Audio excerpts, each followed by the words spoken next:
이원석 검찰총장이 검찰수사심의위원회가 김건희 여사의 명품 가방 수수 의혹 사건에 대해서 불기소 권고 결정을 내린 것을 두고 현명하지 못한 처신이 곧바로 법률상 형사처벌 대상이 되거나 범죄 혐의가 인정되는 것은 아니라고 말했습니다.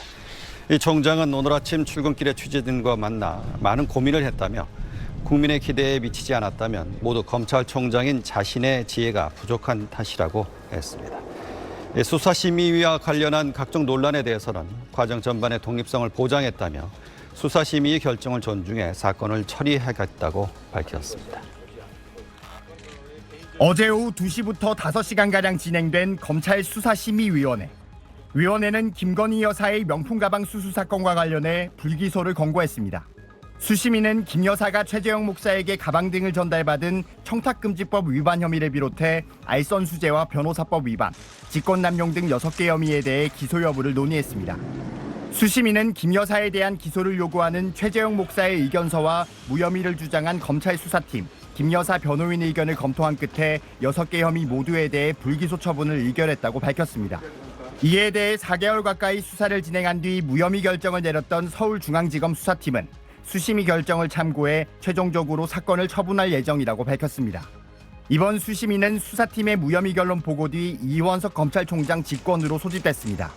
이 총장은 수사팀과 수심위 결정을 존중해 사건을 처리하겠다고 밝혔는데 이 총장의 임기가 오는 15일 종료되는 만큼 다음 주 중에 김 여사를 무혐의 처분할 것으로 보입니다. 김 여사에게 가방 등을 전달한 최재형 목사는 수심위에 참석하지 못하고 대검찰청 청사 밖에서 기소를 촉구하는 농성을 벌였습니다.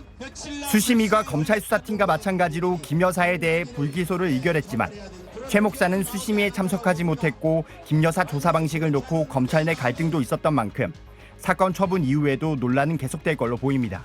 SBS 한성입니다. 민주당은 검찰 수사심의위 불기소 처분 권고는 검찰 수사 결과를 정당화하기 위한 눈가림 절차의 결과라고 반발했습니다.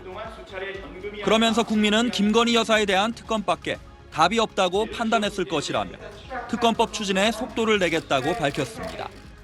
국민께서 검찰이 자행한 이 막장 면죄부 시효를 용납할 거라고 생각합니까? 황제 출장 조사에 이어 면죄부 처분을 갖다 바친 검찰은 수사할 자격이 없습니다. 민주당은 최근 특검법을 발의한 김 여사의 총선 공천 개입 의혹에 대해서도 응당한 처벌을 받게 하겠다며 목소리를 높였습니다. 국민의힘은 법과 절차에 따른 정당한 결정을 수용하는 게 법치주의, 민주주의의 기본이라고 강조했습니다. 특히 민주당이 문재인 정부 시절에 도입한 수사심의 결정을 거부하는 것, 앞뒤가 맞지 않다고 비판했습니다. 이 수사심의위원회라고 하는 제도는 기본적으로 문재인 정부 때 민주당이 집권했을 때 만든 겁니다. 당시에 소위 검찰개혁의 일환으로. 그렇기 때문에 민주당에서 이 수사심의위원회의 결정을 비난하는 것은 자가당착에 가깝다. 그러면서 민주당이 22대 국회에서 발의한 특검법만 10여 개라며 민생부터 챙기자고 촉구했습니다.